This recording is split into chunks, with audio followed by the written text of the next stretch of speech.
Os Paroleiros, todas as terças, quintas e sábados, uma nova roda de conversa bíblica e simples. Vambora, que hoje é dia de parola. Sábado, galera! Estamos de volta aqui no canal dos Paroleiros para o terceiro e último bloco desta super parola inédita de número 97, mais uma dentro do tema Fundamentos. Eu falo mais uma porque eu já não sei mais se é a terceira, se é a quarta, se é a quinta. Esse tema Fundamentos está sendo muito bacana, a gente está deixando rolar, né? Então deixa rolar. E... Deixa queimar. Deixa queimar. Primeiro e segundo bloco nós falamos sobre o conceito do perdão. No segundo bloco falamos a respeito da relação Deus, o homem e o perdão, como se fosse a haste vertical da cruz. Então agora nós vamos trabalhar aqui no nível horizontal. E aí nós vamos começar falando de matemática, porque, afinal de contas, matemática tem tudo a ver com perdão. Lá em Mateus 18, Pedro vai virar para Jesus e falar, então, Jesus. E aí vamos pegar aquela versão atualizada, descolada, street, né? Linguagem do gueto, quando Pedro vira para Jesus e fala assim, e aí, Jesus? Até quando, pai? Até quando? E Jesus vira para ele e fala assim, não é 70, mas 70 vezes 7, hashtag é nóis, segue o barco. Vai, Corinthians. Eu vou deixar para o final a gente falar especificamente desse... o porquê dessa citação do 70 vezes 7, eu acho que cabe essa citação bíblica, mas existem muitas coisas que povoam talvez a mente e o coração das pessoas quando a gente fala a respeito de perdão no âmbito social, né, no âmbito horizontal, e eu quero, da mesma forma que eu abri o primeiro bloco falando que perdão é mandamento, eu quero abrir mão aqui do texto de Efésios, quando o apóstolo Paulo fala que nós devemos perdoar uns aos outros, né, dentro daquela linha de mandamentos recíprocos que a gente tanto fala, né, Paulinho? O perdão, ele tem que também ser para o outro. Claro que a gente tem que, muitas vezes, entrar num processo de auto-perdão. Tem muita gente que passa a vida inteira não se perdoando por coisas que fizeram no passado. Então, acho que a gente dá para abordar aqui a questão do auto-perdão e do perdão ao próximo. O Xandão falou muito sabiamente a respeito do perdão contínuo, né, dos perdões diários, vamos dizer assim. Acho que tem bastante pano para manga, talvez temos muito assunto e pouco tempo. Por onde que vocês querem começar? Cara, Arthur, não faço ideia. Eu acho que quando a gente fala de homem para homem, né, tem duas coisas que me vêm à mente. Jesus na cruz e fala, perdoa porque eles não sabem o que fazem. Né, Jesus intercedendo por aqueles que estavam pregando ele, né? Mas já me arremete assim diretamente a Estevão.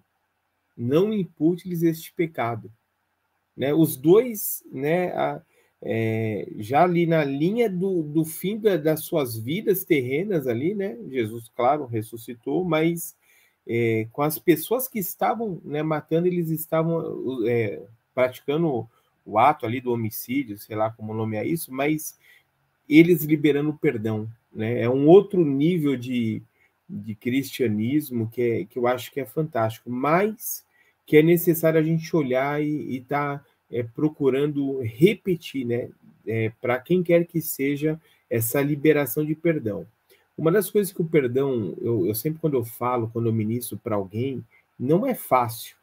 É que muitas vezes a gente vem de uma facilidade, mas dependendo do que aconteceu com a pessoa, não é fácil. Você tomar um calote de R$100 de um amigo, tal, você vai lá, libera perdão, o cara pisou no teu calo, você libera perdão, mas tem algumas coisas que são bem difíceis, por isso que eu acho que a questão da prática diária, da liberação, e quando a gente entende, assim, mesmo sabendo que tocar naquele assunto diante de Deus vai machucar, né? Eu nunca tive algo que eu falei assim, olha, se eu tocar nesse assunto me machuca. Mas eu lembro de uma mulher lá na igreja, depois de uma ministração até do Wilson, vou contar bem rápido. Ela, em 3 fases da vida dela, ela passou pela mesma violência sexual, com homens diferentes. E depois de uma ministração, ela procurou lá e falou, eu preciso pôr para fora o que aconteceu comigo e tal. E ela falou, mas se for de cunho sexual, procura uma mulher. Ela falou assim, olha, eu não tenho com quem, eu sinto confiança em você. Eu estava bem ali perto de alguns irmãos, mas a gente estava meio que sozinho para que ninguém ouvisse o que ela estava me contando. E eu nem quero repetir aqui o que ela me contou. Mas assim, eu fiquei abismado como o homem pode machucar uma mulher. E ela passou por aquilo 3 vezes. E quando eu falei, irmã, então a gente vai fazer uma oração aqui liberando perdão para essas pessoas. E como ela foi a machucada, ela também carregava uma culpa, né? Foi ela que provocou aquilo. Então, quando ela começava a orar, Senhor, me perdoa porque eu fiz isso com fulano, eu parava a oração dela, eu falei assim, você não vai pedir perdão, você vai liberar perdão pro fulano. Mas assim, gente, levou uns 10 minutos cada nome, não foi algo rápido, porque era algo que marcava e ela se sentia culpada, né? Mas quem tinha pesado foram eles. Mas eu queria dizer assim, o que aconteceu depois disso? Para começar, no mesmo dia, quando acabou a oração de liberação de perdão para aqueles homens que a machucaram no decorrer da vida, minha mãe me liga e falou, onde você está? Eu falei, estou na igreja. Falou, volta para casa, que bateram no portão e derrubaram todos os portões aqui da casa. Isso nunca tinha acontecido aqui em casa. Aí, que horas que foi, mãe? Ah, faz uma meia hora, então já sei, foi uma retaliação e tal. Mas a consequência dessa liberação de perdão na vida dela, ela era uma mulher que se produzia tanto que ela se modificava. A natureza dela, do cabelo dela, de uma série... No próximo culto, ela já não precisava mais fazer chapinha para se aceitar. Ela estava com o cabelo natural, o rosto dela resplandecia, a ponto de eu falei assim, meu, o que aconteceu com você? Ela falou, eu me sinto livre, eu me sinto uma nova pessoa. Mas por quê? Porque ela perdoou aqueles que tinham feito mal para ela e ela carregou isso durante muitos anos. Então, essa importância, muitas vezes o perdão ele é importante para quem é perdoado, mas ele é muito mais importante para aquele que consegue liberar também, né? É interessante a pergunta que Pedro faz, porque Pedro vai por um viés extremamente religioso e Jesus responde por um viés extremamente misericordioso, né? O Pedro, ele pensa na tradição sacerdotal.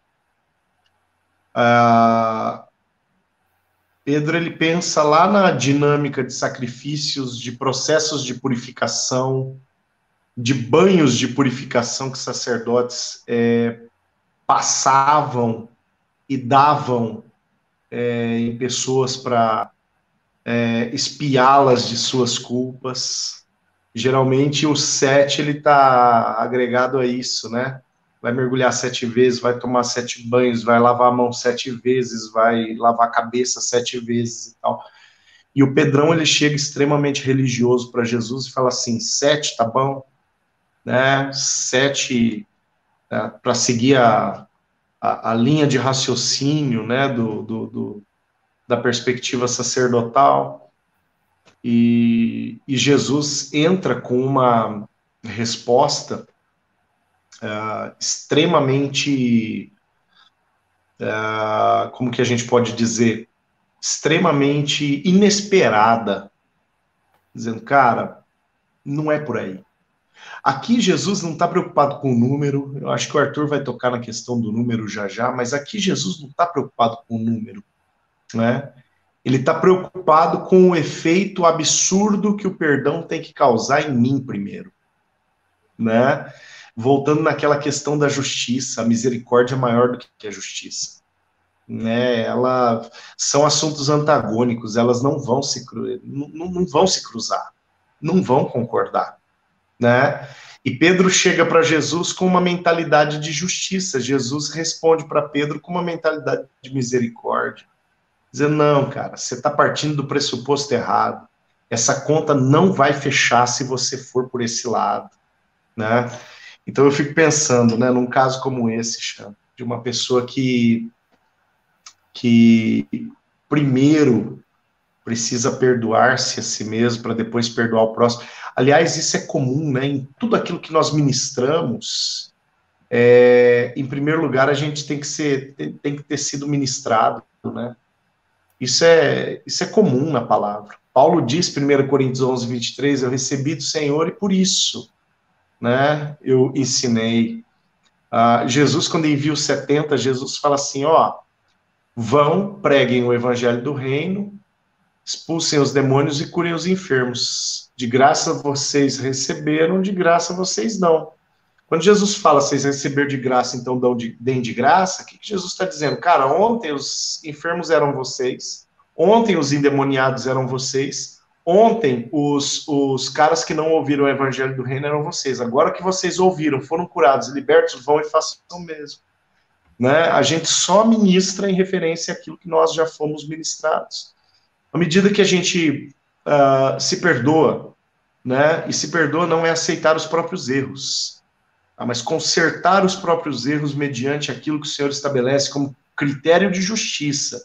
É o arrependimento lá de Neemias 8:8-10. Né, aquele choro amargo que faz com que Deus se alegre e diz, pronto, acabou o pranto, agora é tempo de festa, vamos churrasquear, vamos festejar, porque agora acabou a tristeza, né? Então, a partir do momento que isso acontece, né, esse choque, né, esse meu choque com a lei, e essas escamas me caem dos olhos, e eu enxergo a minha mazela, e me arrependo da minha mazela, sinto a dor do meu pecado, choro a dor do meu pecado, e estou livre dela, a partir do momento que isso acontece, e eu me perdoo, mais uma vez, repito, não me torno conivente com o meu pecado, mas me perdoo, e livro dele, me perdoo, agora eu tenho condições de perdoar o outro. Né? Então, há um efeito, repito, né, vou repetir uma palavra que pode até soar como esquisita para alguém, mas há um efeito absurdo no perdão, que é justamente esse, né, esse efeito dele não corresponder com uma lógica humana, e quando Pedro quer levar lógica para Jesus, Jesus fala, não vai por aí, porque esse caminho não vai dar certo. Não é caminho de lógica, é caminho de misericórdia. A misericórdia, ela excede a lógica.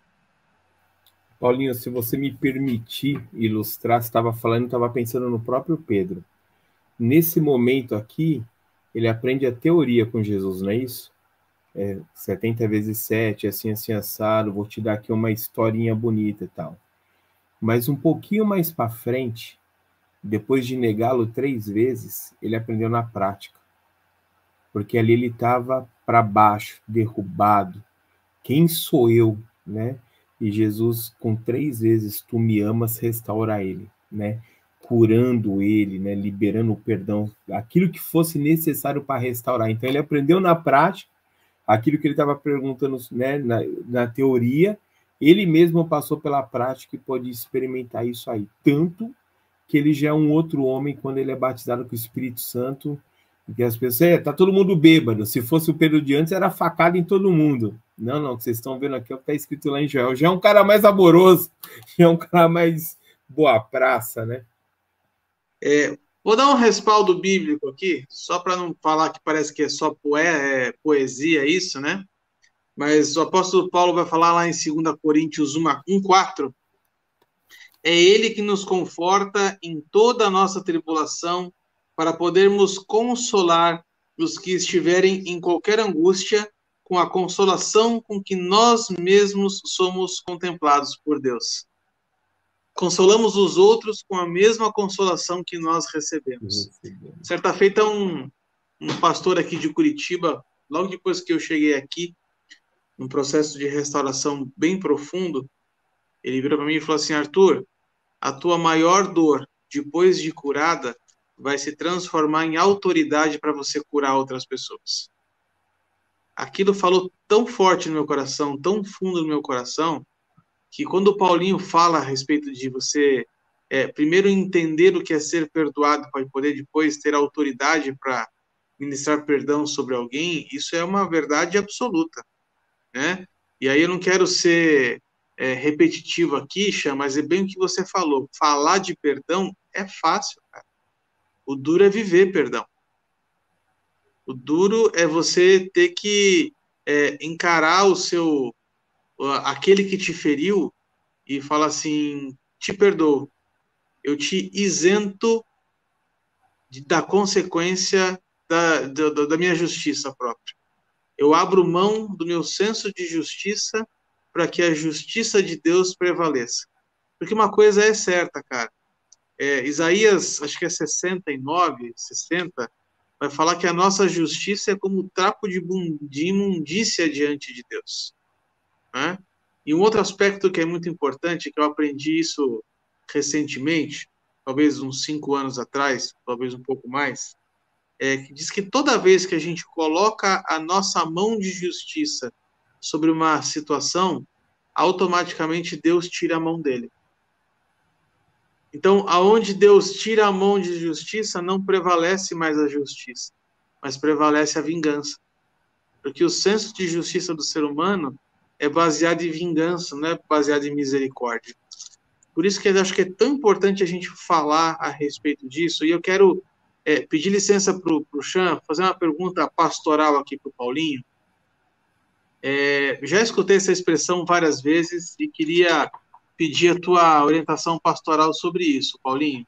Como é que funciona a questão de você liberar perdão para alguém que não se arrependeu e que não te pediu perdão? Bom, vamos partir do seguinte pressuposto. O texto mesmo que a gente estava aberto, Arthur, a gente está aberto em Mateus 18, né, lá no 70 vezes 7, está no verso 21 e 22, mas se a gente voltar alguns versículos antes, versículo 15, se o teu irmão pecar contra ti, vai arguí-lo entre ti e ele só. Se ele te ouvir, ganhaste o teu irmão. Se, porém, não te ouvir, é esse cara que você está perguntando? Se, porém, não te ouvir, toma ainda contigo 2 pessoas para que, pelo depoimento de 2 ou 3 testemunhas, toda a palavra se estabeleça. E se ele não os atender, dize-o à igreja, se ele recusar ouvir também a igreja, considera-o como gentil e publicano. Em verdade vos digo que tudo que ligardes na terra será ligado no céu, tudo que desligardes na terra será desligado no céu. Em verdade também vos digo que se 2 entre vós sobre a terra concordarem a respeito de qualquer coisa, porventura pedirem, lhe será concedido por meu Pai, que está nos céus, porque onde houverem 2 ou 3 reunidos em meu nome, ali eu também estarei. É legal a gente ler esse texto até o final, justamente para que a gente estabeleça o contexto dele.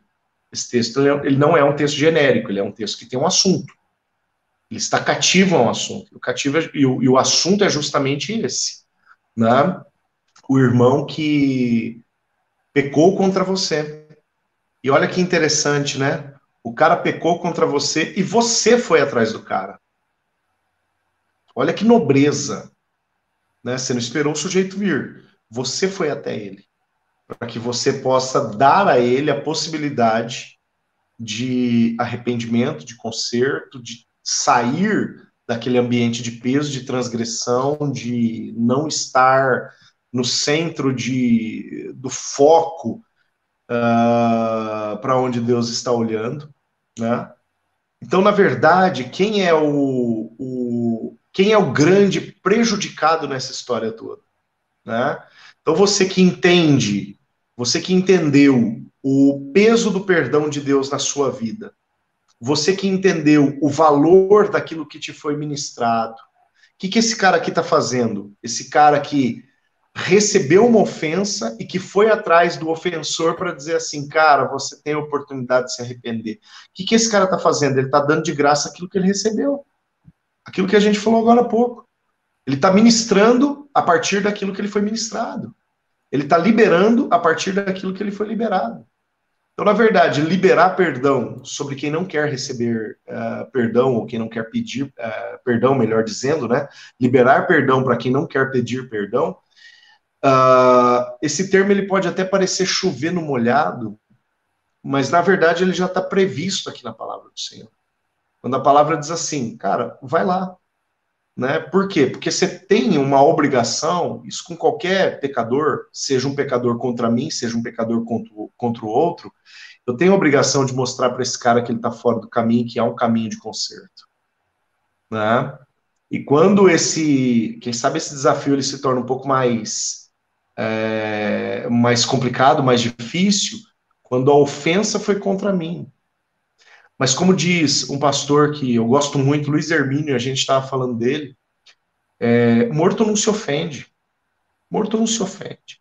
Eu lembro, eu estava passando por um momento muito difícil, né, um momento muito difícil no meu ministério. E alguém chega para mim e fala assim, pastor, eu não aguento mais, né? Na verdade, não só um, mas algumas pessoas chegaram para mim juntas, dizendo, pastor, a gente não aguenta mais ver o quanto o senhor está sendo caluniado, o quanto o senhor está sendo perseguido. Deixa a gente jogar tudo no ventilador e mostrar para todo mundo quem está falando do senhor, pastor. Eu falei, não, vocês não vão fazer isso. Eles disseram, mas por quê? Como é que você está aguentando isso? Eu disse, cara, eu não estou me ofendendo. Né? E essa frase do pastor Luiz Hermínio fez muito efeito na minha vida naquela época, dizendo, morto não se ofende. Eu já morri para mim mesmo, já morri para as minhas vontades, já morri para os meus propósitos. Né?